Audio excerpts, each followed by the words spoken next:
అదే స్వప్న జరిగిన విషయం. శంకర్కి ఏదైనా డైరెక్ట్గా హెల్ప్ చేద్దామంటే అస్సలు తీసుకోడు.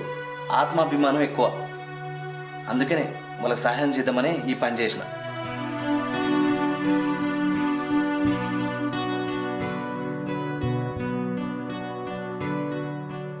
నువ్వు చెప్పింది బాగానే ఉంది, కానీ ఈ పైసలే బావని దగ్గరికి ఎట్లా పోయినాయి? సప్న, సోషల్ సర్వీస్ చేయడం అంటే నాకు చాలా ఇష్టం అని తెలుసు. కానీ వృద్ధాశ్రమం వల్ల నాకు ఒక ఫ్రెండ్ ఉన్నాడు. వాళ్ళకు డొనేట్ చేద్దామని పోయినా, కానీ అక్కడ ఒక కండిషన్ పెట్టిన.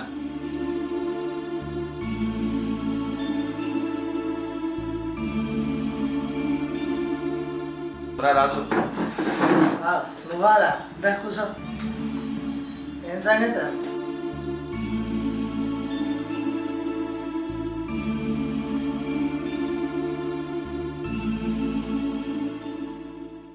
ఏం లేదు